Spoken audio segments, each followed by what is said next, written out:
Shohei Ohtani and Aaron Judge won unanimous MVP awards last night. Shohei Ohtani, already a Hall of Famer?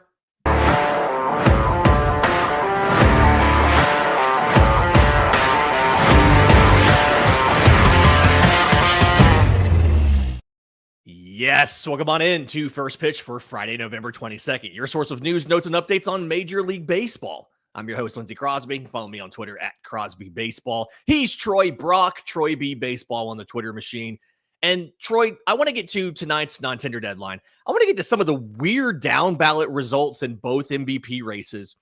But first, we've got to talk about, as expected, Shohei Ohtani and Aaron Judge. They both win MVP last night. Ohtani's the first Dodger to win the award since 2019, but he's also the first player in baseball history to win 3 unanimous MVPs. He's the only player to win he's the only other player to win 1 MVP in both leagues with Frank Robinson. He's the first back-to-back winner since Miguel Cabrera in 2012, 2013.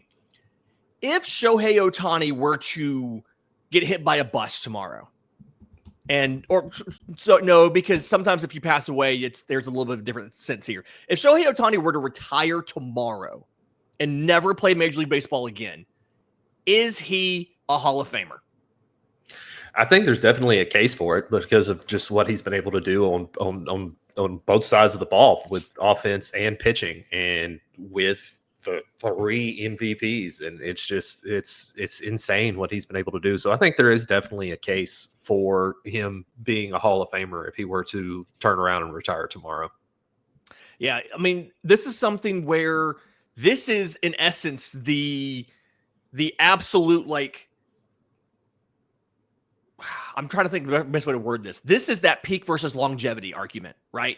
And he wouldn't have the longevity, but his peak would arguably be greater than any player has had in baseball history, right? Right. I mean, it's something where in his 7-year major league career, he's batted .282 with 225 home runs and 145 stolen bases. He's also pitched to a 3.01 ERA in 86 starts. And his best season of each, when he was pitching in 2022, he had a 2.33 ERA with 219 strikeouts and 166 innings. And his best offensive season this year, he batted .310 with 54 homers and 59 stolen bases. Like, it's absurd to think about how this dude was this good at both sides of the game. And there's been two-way players in baseball history. There's been guys who did both. Babe Ruth famously did both, but not at the same time to this level. He was mostly a pitcher or mostly a hitter. And when he did do it at the same time, it was still mostly one with a little bit of the other. Shohei Ohtani is the first guy to do this at the same time and be this amazing at it. So I actually think you have to change the rules a little bit. I think you have to have played for like 10 seasons to be eligible for the Hall of Fame. I think that's part of the rule. So yeah, period majors for 10 seasons. So they'd have to adjust the rules a little bit. But if they change that eligibility for him, then absolutely, yes, I think Shohei Ohtani is a Hall of Famer. And I would argue not only would he be a Hall of Famer, I think he'd be first ballot.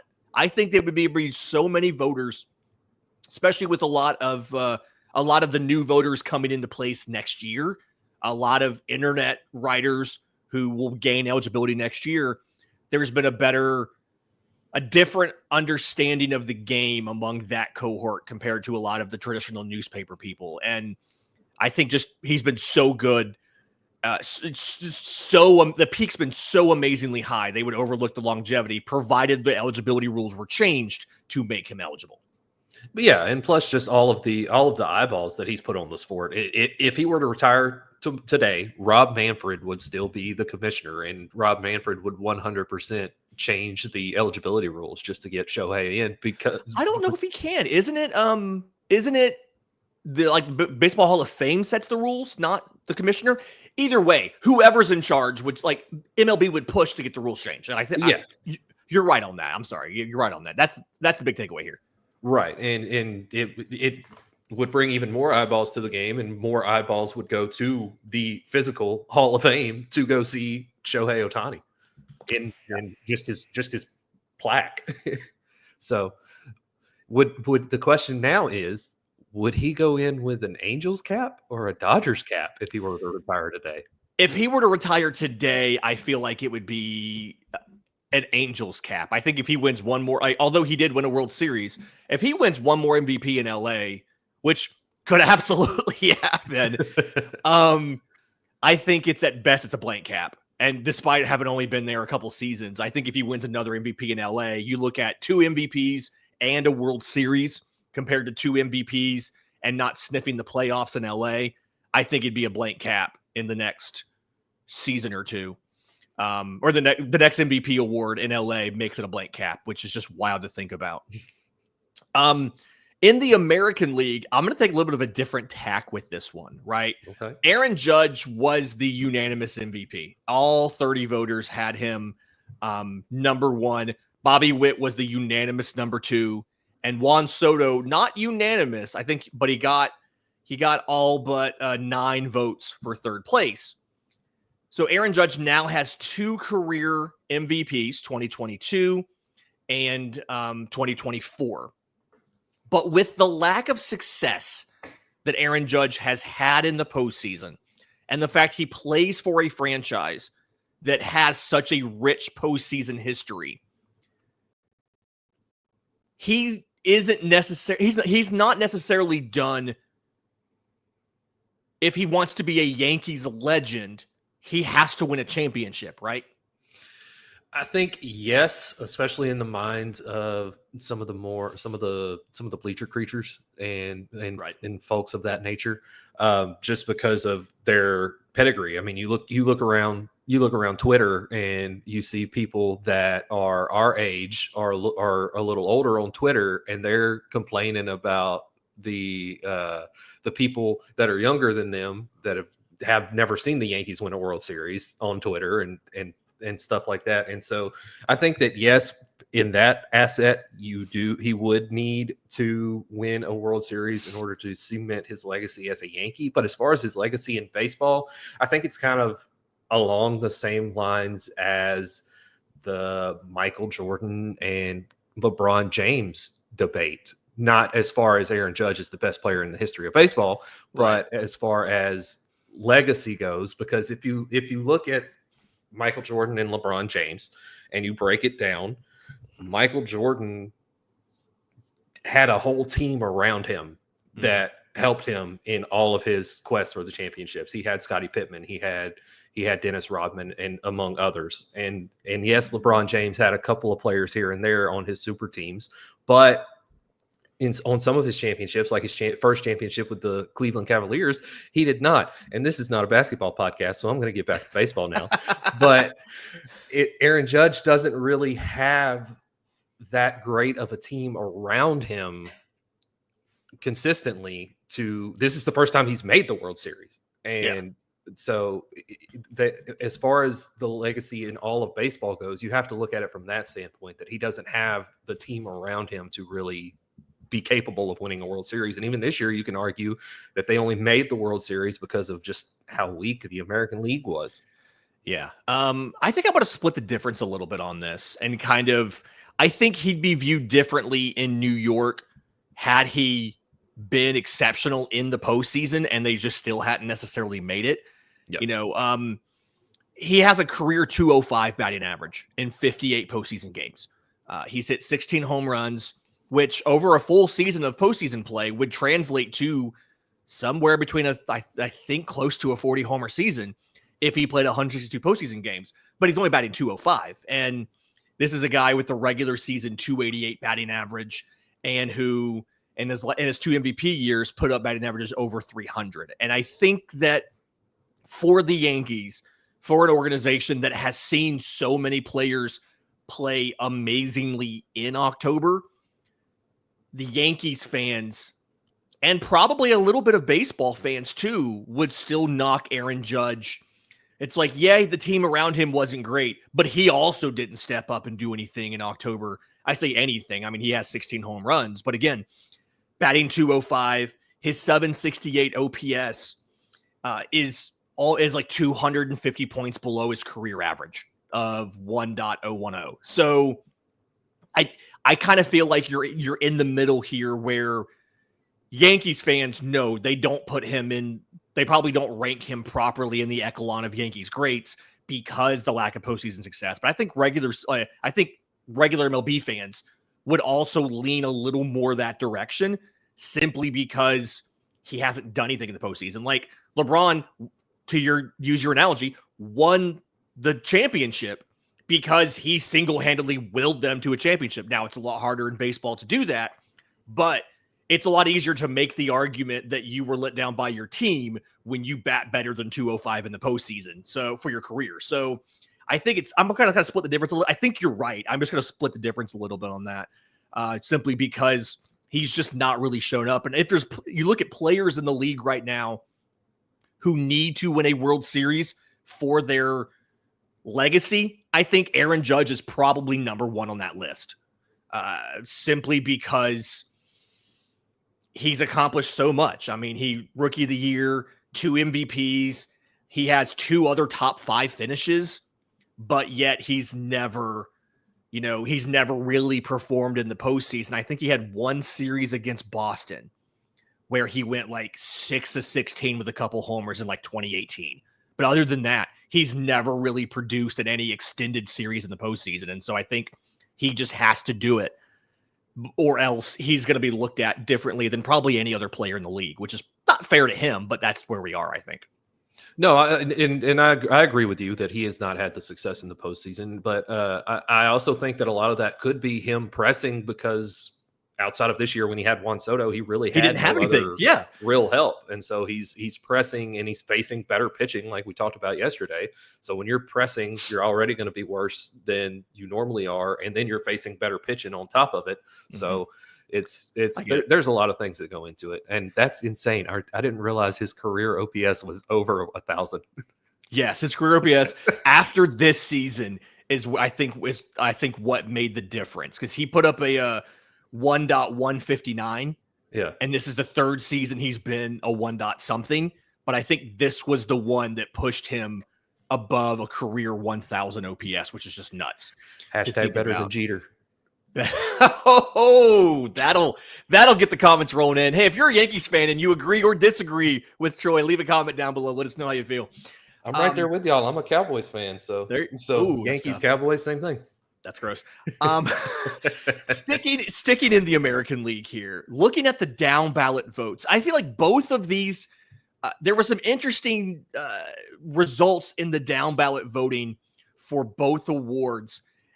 And looking at the AL, I think my biggest surprise was a 10th place vote going to Tyler Holton of the Detroit Tigers. If I had asked you coming into this, if you had not looked at the vote totals, and I had asked you to name the best players in the American League, how many would you have named before you got to Tyler Holton? Brother, I'm gonna be honest with you. I would have ran out of baseball players before I got to Tyler Holton. That's just I don't understand that one. I mean, and I know it's a tie, but he's still listed on top of Framber Valdez, and that's also weird. But it's just so Tyler 28-year-old. What he did: 7-2 with a 2.19 ERA in 66 games, made 9 starts for the Tigers because nobody was a starter down the stretch but Derek Skubal. 94 and a third innings, struck out 77 in 94 and a third innings, allowed 7 home runs. But again, 219 was worth 3.1 WAR. It's just sometimes the votes don't make a lot of sense. Yeah. And I was trying to figure out why this was. So I went and pulled who did it. And I'm not trying to, don't do online lynch mob on this guy or anything. Mike Wilner of the Toronto Star made the vote. and you actually went to look to see, did Tyler Holton just go like 7 scoreless against Toronto or something to cloud his view? And I don't even think he did that. No, he played in 4 games against the Blue Jays this year, and 5 innings, a 5.40 ERA. So, it doesn't make any sense. He did have 2 saves and 2 save opportunities against them, but he gave up 3 runs, all earned, 4 hits, 1 home run, 1 walk, 5 strikeouts, and allowed a 211 on base average, opponent batting average. Sorry. It's nothing against Tyler Holton. Like, guys like that are valuable to have on your team. And season. It just doesn't make sense that he got a top 10 vote in MVP in the American League. Again, nothing against him. But he tied Jose Altuve and Seth Lugo and Corey Seager and Framber Valdez. And if I gave you those 5 names and said, guess what these 5 guys all have in common? Nobody would have said 10th place vote in the MVP. Nobody would have said it. I haven't looked. I'm willing to bet he doesn't have any votes in the Cy Young, which would be the funniest thing to have to be in the MVP voting and not have votes in the I just pulled it up. He does not have any votes in Cy Young. They only go out 5 spots in Cy Young, so that's probably part of it. I'm sure everybody had him at 6th on their ballot.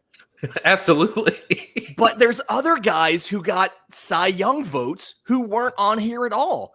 Kirby Yates, Yusei Kikuchi, Cade Smith. I don't think Logan Gilbert was on that AL MVP list. No, he's not. But he's on here. Framber Valdez got 2 third-place votes. Was Tyler Holton worth third-place votes in the Cy Young? It doesn't make sense to me. Okay, enough of that.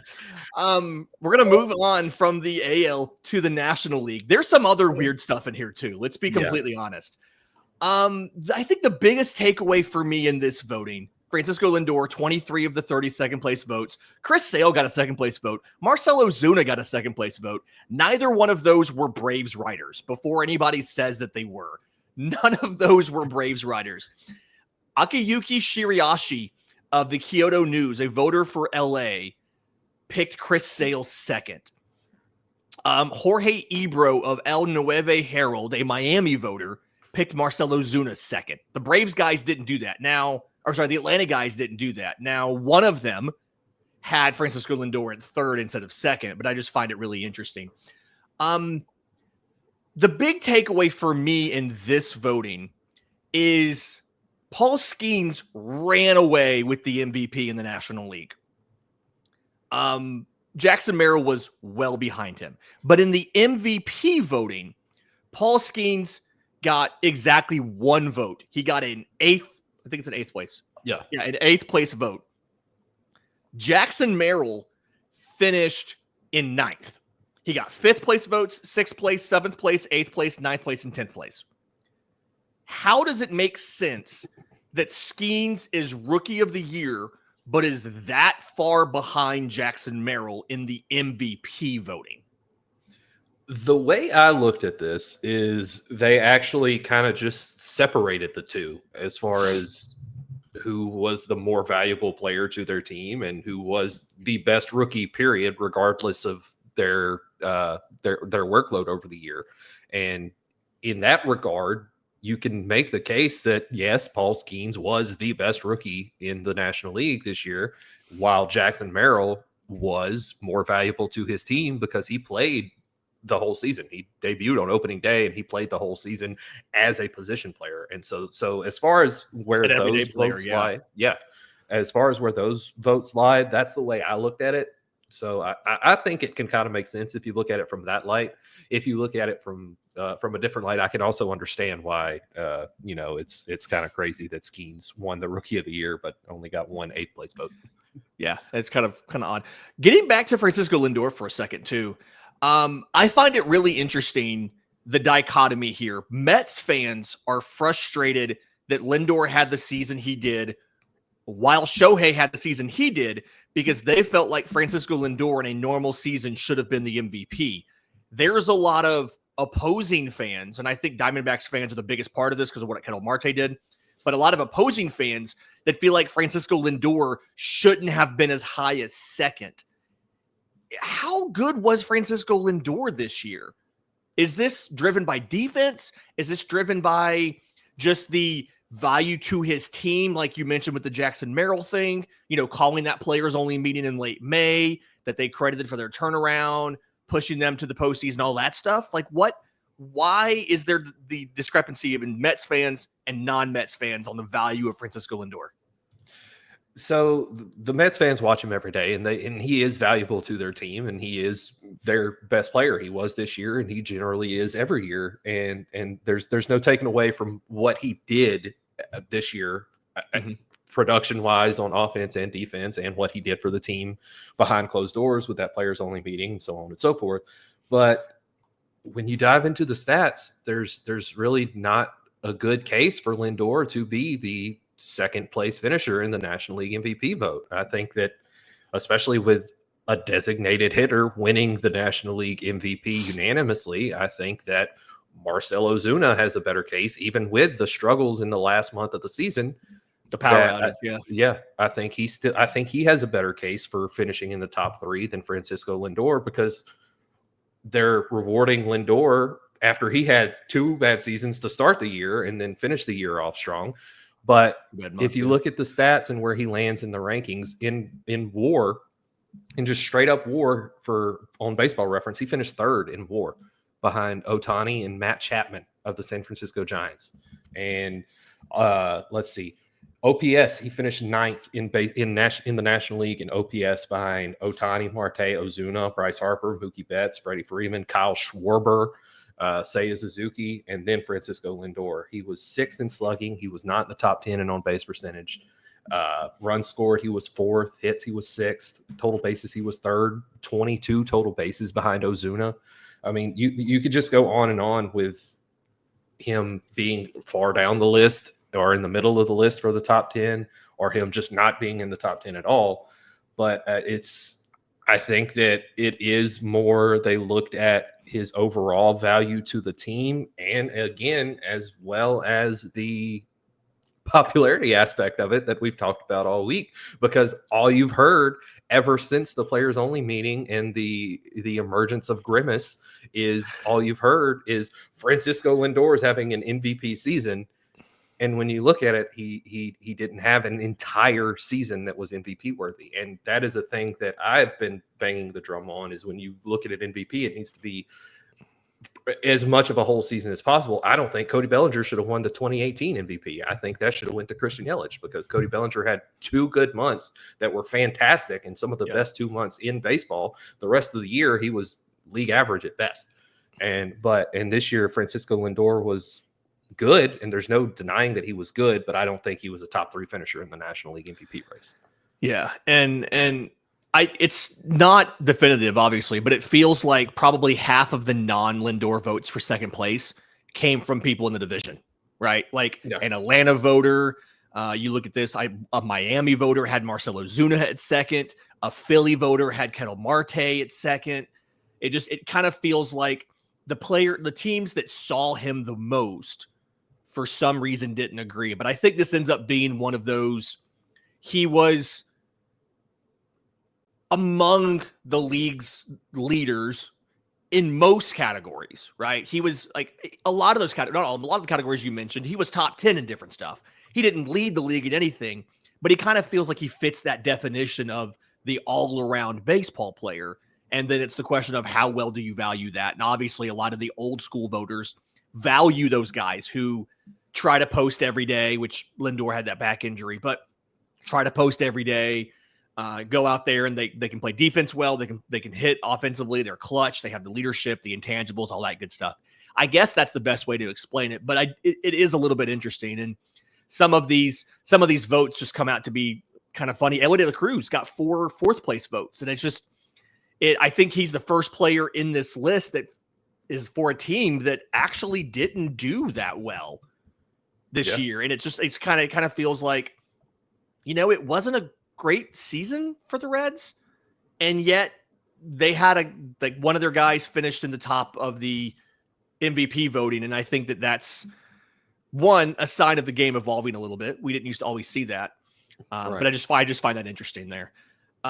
Okay, tonight is a deadline in the offseason and free agency. 8 p.m. Eastern is the deadline to tender a contract for players who are under club control. Now, some of this is mostly perfunctory. If you have a guy who's making the league minimum, obviously, for the most part, you're going to give him a contract. The big thing here are the guys who are under 6 years of service time. They can't become free agents yet, and they're arbitration eligible, because once you tender them a contract, you either have to agree with them on a deal or you go to arbitration, and you could be locked into whatever salary the arbitrator decides. Reminder on arbitration: you give a number, the player gives a number, both sides argue to the arbitrator, and they pick one. The arbitrator can't find middle ground. They pick your number or the player's number. So there's some really interesting, I think you'll see some movement tonight. I remember, folks, last year, a lot of guys, notable guys, were non-tendered at the deadline. Brandon Woodruff of the Brewers. Now, he did sign a 2-year deal in February while rehabbing from shoulder surgery. He missed all of this year. He should be back next year. Catcher Jacob Stallings of the Marlins. He left, ended up joining, I think, the Rockies there. Osvaldo Bido was non-tendered by the Pirates. Spencer Turnbull was non-tendered by the Tigers. And most of these guys who are non-tendered become free agents and move on somewhere else, but they can't always join their team. Do you have any interesting names that you think might be non-tendered today? And I'll go first because I'm kind of spotting this on you.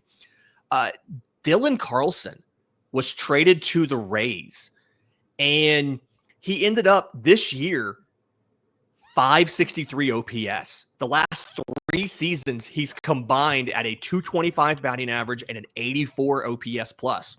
I don't think it's absolutely a given that they keep Dylan Carlson. Now, it's possible Jose Siri did just get traded to the Mets, but I mean, third in the Rookie of the Year voting in 2021, and then since then, he's not been that good of a player. So Dylan Carlson, possibly here. Another outfielder I think could possibly be non-tendered, Trent Grisham. Yankees got him in the Juan Soto deal. They didn't think he was good enough to play Alex Verdugo. I think he got like just over 200 plate appearances last year for the Yankees. When Alex Verdugo was a black hole for them for most of the year, they still didn't want to play Trent Grisham that much. Your Phillies, I wonder about Austin Hayes as well. We're talking about outfielders, but I'll let you kind of what thoughts do you have on guys that might possibly get non-tendered today? Yeah, my guy was going to be Austin Hayes, who was the big acquisition for the Phillies at the trade deadline and was supposed to be the savior in the outfield, and they didn't use him right because he's a platoon guy at best, and he went from .2 WAR in Baltimore before the trade to negative .3 in Philly. Gross. And it was the first time since 2020 he's had an OPS plus below 100. He had an 86 OPS plus while with Philly. And so it didn't work out. A lot of that's on the team for not using him properly. But I think that he's going to be a guy that is non-tendered, and also maybe even Garrett Stubbs, who has been JT Realmuto's backup catcher for years. He's also probably a guy that's going to be non-tendered just because outside of being a good leader and a good captain in the clubhouse, he's not really that great. Offensively or defensively. Yeah, and it's like if you're not going to hit, you at least have to be a good defender. You can be a good defensive catcher and have a 10, 12-year career as a backup in baseball, and you have to do one or the other. I do think another Brandon Woodruff type situation could be Patrick Sandoval of the Angels. He was one of the better starters for the Angels back like early in his career, 2022. I think he had an ERA just under 3. But he struggled the last couple of years. He went down for Tommy John mid-season. I think he had an internal brace in there, but he's still going to miss probably all of 2025. This could be a situation they non-tender him, so they're not having to pay him a larger salary. They may re-sign him to a 2-year deal like Brandon Woodruff had. I would watch for a lot of those teams that have extra 40-man roster spots. The Braves are a big one here I'm going to watch for on this. They just traded for Griffin Canning from the Angels. I could see them doing something like grab Patrick Sandoval, sign him to a 2-year deal, small salary first year, larger salary the second year when he should be coming back, and see if you can kind of do a buy low on that. But he fits the profile of a guy I think you could also see non-tendered, because he's going to be out almost all of the year, and you don't know what condition he's going to be in when he gets back. Although, unfortunately, the Angels have plenty of history with rehabbing injuries in their roster between Trout and Rendon. Rendon. I couldn't think of his. He's so bad I forgot his name. I blocked him out. Anthony Rendon and all of that. So I'd probably think of Tyler Holton before I thought of Anthony Rendon. I would have never said Anthony Rendon for an MVP vote. A reminder, that's tonight, Friday at 8 p.m. There's going to be some surprises in there. We'll be back with you on Monday talking about some of those surprising decisions. I'm sure there'll be some trades made of guys who were going to be non-tendered and they'll instead get traded. The Braves last year sent 5 guys, 4 off their major league roster and 1 prospect, to the Chicago White Sox for reliever Aaron Bummer. There may be a couple deals where a non-tendered guy gets traded. We'll go over that. That'll be on Monday's show. And until then, listen on audio. Do us a favor. Leave us a 5-star review with some kind words for us. If you're on YouTube, subscribe to the channel. Hit the notification bell. If you're a Yankees fan, yell at Troy in the comments down below. Until next time, this has been First Pitch.